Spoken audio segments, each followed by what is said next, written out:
लाल किला। आइए हम लाल किले से अपना समालोचनात्मक अध्ययन प्रारंभ करें।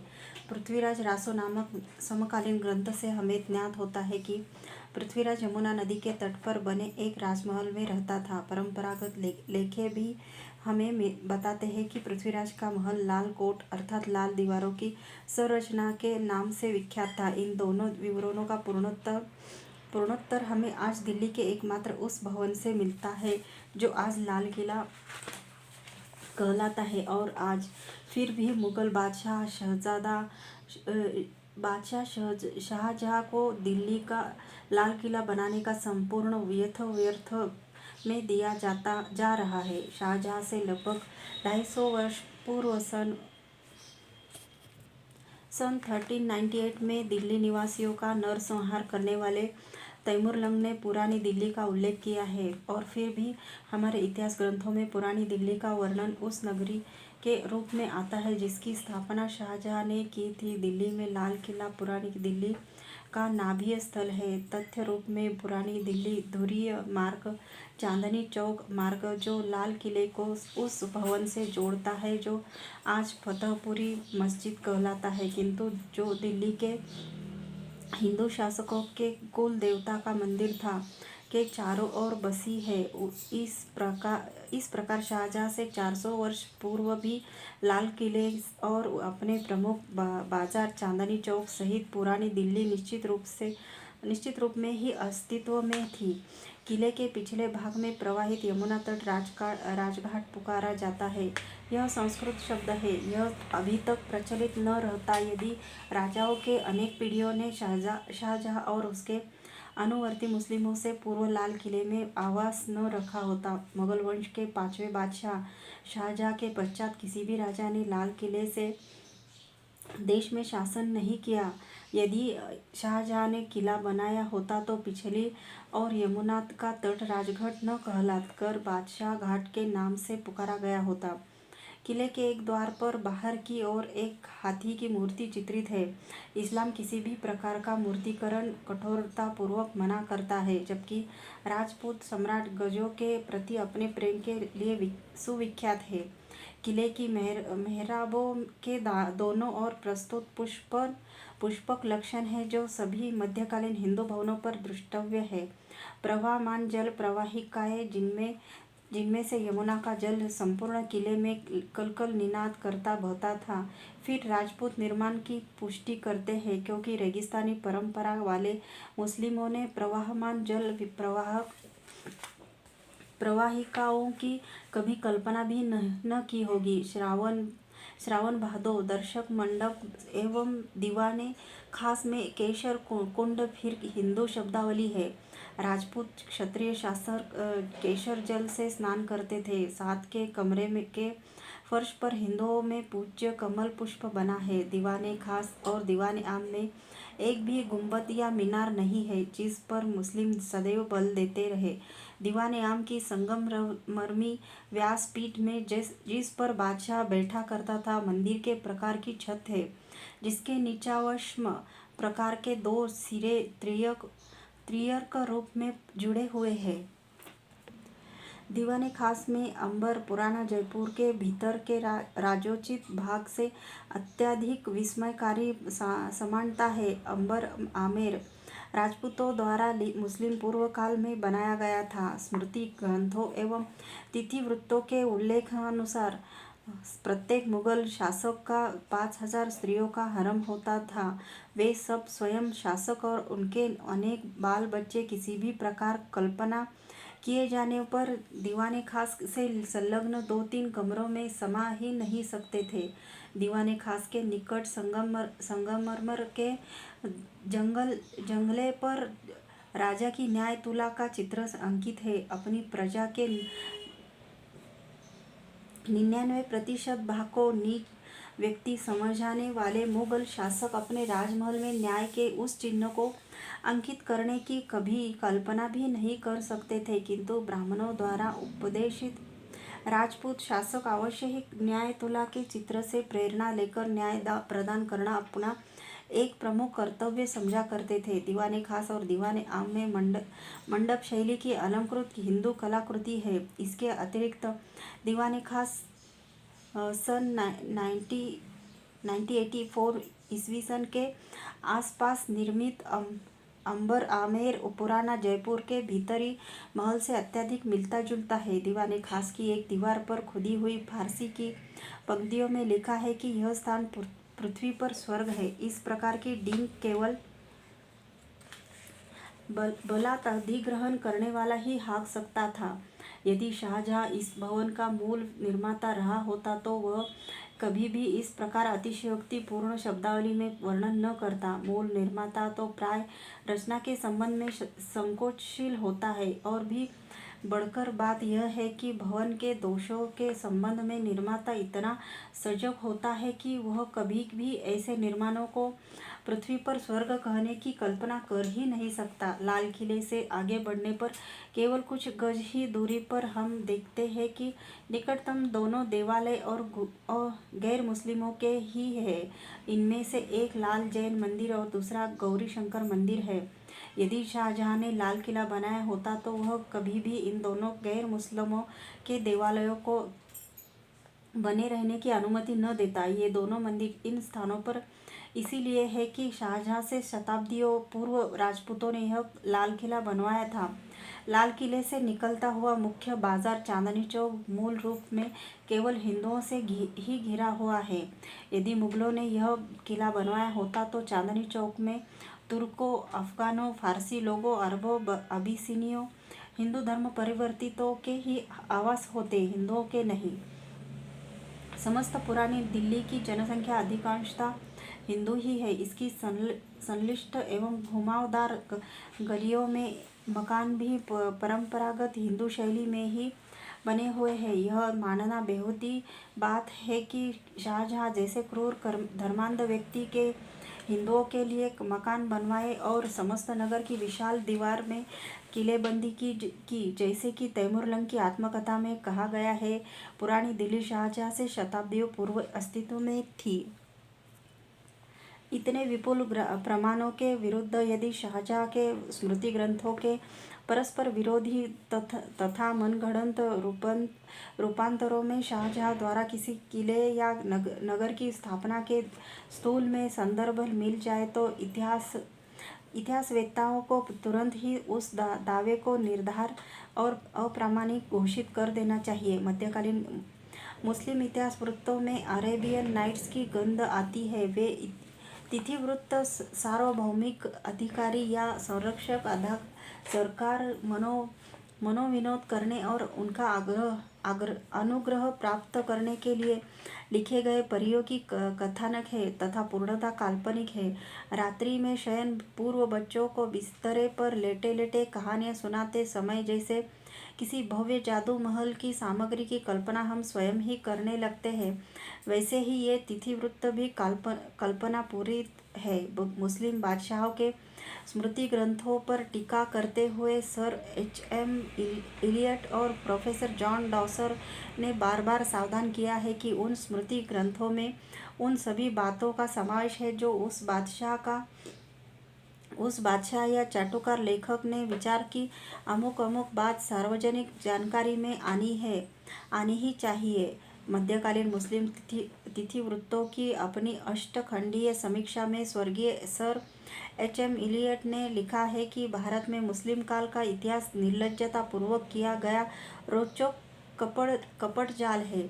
दिल्ली के अगणित स्मारकों के संबंध में ध्यान रखने वाली एक विचित्र बात यह है कि इतने सारे मकबरे और दरगाहें हैं किंतु उन्हीं के अनुरूप महल नहीं है। हमें हुमायूं का मकबरा, खाना खान का मकबरा, नजफ खान का मकबरा, लोदी का मकबरा, अलाउद्दीन खिलजी का मकबरा, सफरजंग का मकबरा, बख्तियार काकी का मकबरा, निजामुद्दीन का मकबरा और ऐसे ही अन्य मकबरे मिलते हैं। इतिहास के सभी विद्यार्थी भली भांति जानते हैं कि मुस्लिम उत्तराधिकार ग्रहण करने के लिए भ्रातृघातक और पितृघातक रक्तपात सदैव हुआ है। इस प्रकार की परिस्थितियों में क्या यह कल्पना भी की जा सकती है कि अपने पूर्ववर्ती के लहू का आजीवन प्यासा रहने वाला अनुवर्ती अपने घृण पूर्ववर्ती की मृत्यु के पश्चात भव्य मकबरा बनवाएगा।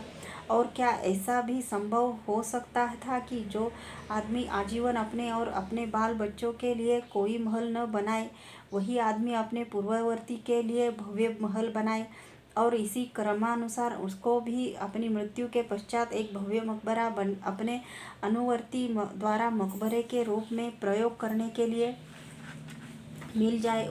क्या उनके मध्य मकबरा निर्माण का कोई समझौता हो गया था?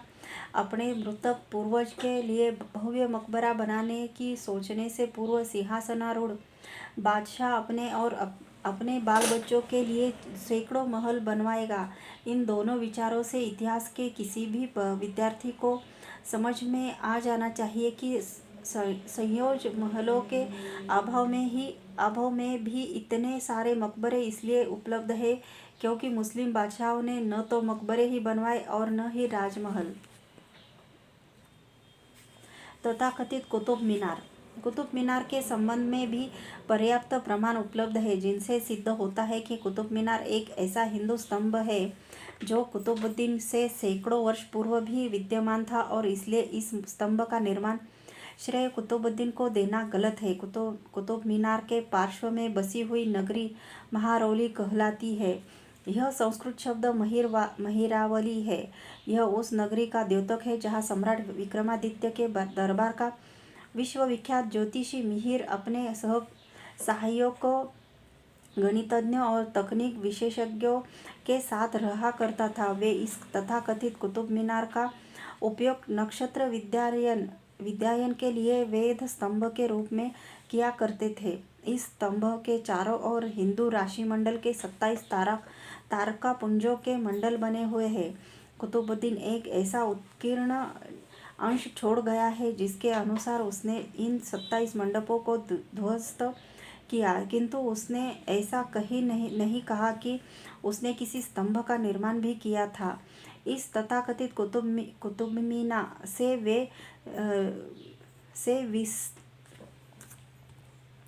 विस्तान हुए पत्थरों की एक और हिंदू देव मूर्तियाँ और दूसरी और अरबी के अक्षर खुदे हुए हैं। इन पत्थरों को अब संग्रहालय में ले जाया गया है। यह स्पष्ट रूप में दर्शाता है कि मुस्लिम आक्रमणकारी लोग हिंदू भवनों की प्रस्तर सज्जा को हटाकर उसके ऊपर अंकित चित्रादि को भीतर की ओर मोड़कर बाहर की ओर दिखने वाले अंश पर भी अरबी भाषा के अक्षरों की खुदाई कर दिया करते थे। अनेक खंभों और दीवारों पर संस्कृत शब्दावली अभी भी परिलक्षित की जा सकती है, यद्यपि विद्रूप हो चुकी है। तथापि भित्ति श्रृंग में अभी भी अनेक देव मूर्तियाँ शोभायमान है। यह स्तंभ चहु ओर की गई निर्माण संरचनाओं का एक अंश निश्चित रूप में ही है। ऐसे बात नहीं है कि पूर्वकालिक हिंदू भवनों के बीच में पर्याप्त खुला स्थान इसलिए था कि कुतुबुद्दीन आए और एक स्तंभ बनाए। इसकी दर्शनीय अलंकरण हिंदू शैली सिद्ध करती है कि यह एक हिंदू स्तंभ है। मस्जिद की मीनारों का धरातल सपाट होता है। जो लोग यह तर्क देते हैं कि इस स्तंभ की रचना तो मुस्लिम निवासियों को प्रार्थना के लिए बुलाने के उद्देश्य से आवाज़ देने के लिए हुई थी, इन लोगों ने कदाचित ऊपर जाकर नीचे खड़े व्यक्तियों को पुकारने का भी प्रयत्न किया हो, ऐसा लगता नहीं। यदि उन्होंने ऐसा किया होता तो उनको स्वयं ही ज्ञात हो जाता कि उस ऊंचाई से कोई भी व्यक्ति जो पृथ्वी पर खड़ा हो वह शब्द सुन ही नहीं सकता। पूर्वकालिक हिंदू भवनों को मुस्लिम निर्माण कृति ठहराने के लिए ऐसे बेहुदा दावे किए जा रहे हैं। एक अन्य महत्वपूर्ण विचारणीय बात यह है कि स्तंभ का प्रवेश द्वार उत्तर की ओर है, न कि पश्चिम की ओर, जैसा कि इस्लामी मान्यता और अभ्यासानुसार आवश्यक रहा है।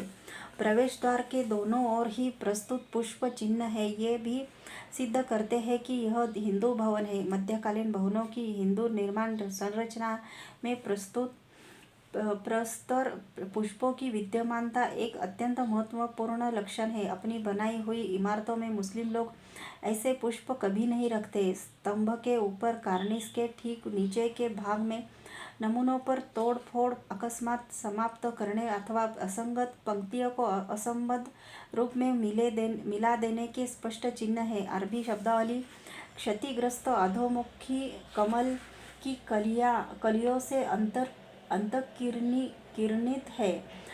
कट्टर मुस्लिम और विद्वान सर सैयद अहमद खान ने स्वीकार किया है कि यह स्तंभ हिंदू भवन है।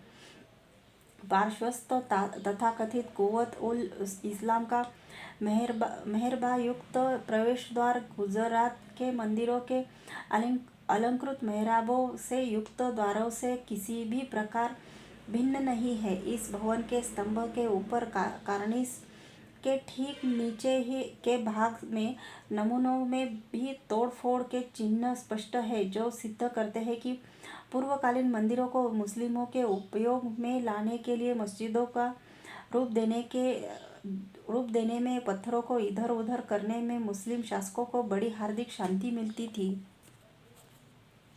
स्तंभ का घेरा ठीक 27 मोड़ों, चापों और त्रिकोणों का है। ये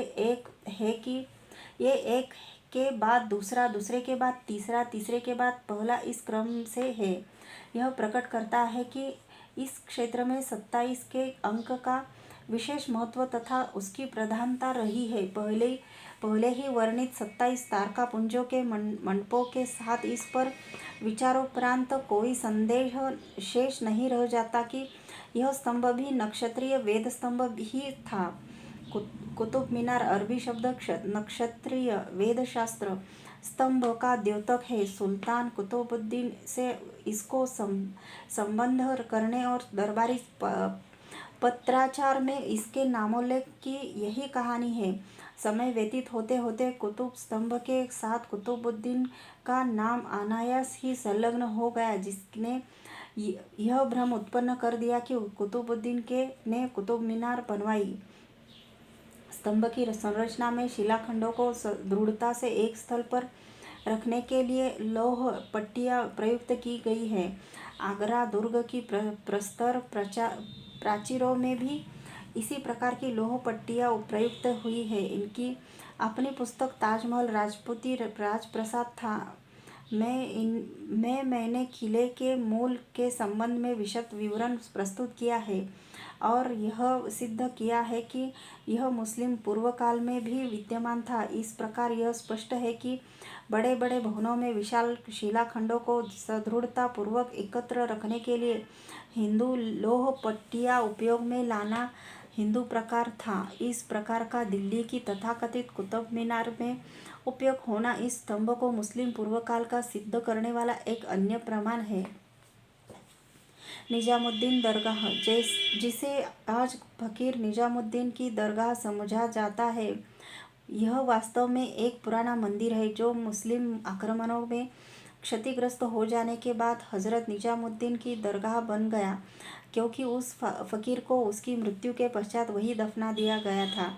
इस दरगाह के चारों ओर अगणित मात्रा में अन्य मंडप, प्राचीरें, कब्रें, दुर्ग की दीवार के उभड़े हुए भाग, स्तंभ पीठें अभी भी देखी जा सकती है। ये वस्तुएं सिद्ध करती है कि यह किसी समय समृद्ध नगरी थी जो पदाक्रांत हुई और विजित हुई। ऐसे तहस नहस किए गए क्षेत्रों में मुस्लिम फकीर जा बसते थे। बाद में उनको वही गाड़ दिया जाता था जहाँ वे रहते थे। इस प्रकार मुस्लिम फकीरों को दफनाने के स्थान पर कब्रिस्तान नहीं है, अपितु वे पूर्वकालीन राजपूत भवन हैं जो बाद में मुसलमानों द्वारा बलात् हथिया लिए गए। हुमायूं का मकबरा। नई दिल्ली में तथाकथित हुमायूं का मकबरा ऊपर वर्णित विशाल नगरी का अंश था। यह उस नगरी का केंद्रीय राजप्रासाद था। आजकल भी यह उस भाग का अंश है जिसे नई दिल्ली स्थित जयपुर राज संपत्ति कहा जाता है। आज अरब की सराय नाम से पुकारा जाने वाला भाग तथाकथित हुमायूं के मकबरे के चूहे और विशाल सुरक्षात्मक संरचना थी। हुमायूं वही रहा करता था। पुराने किले स्थित तथाकथित शेर मंडल की सीढ़ियों से जब गिर पड़ा तो उसे उसी स्थान पर लाया गया जो केवल आधा मील दूर पर ही था।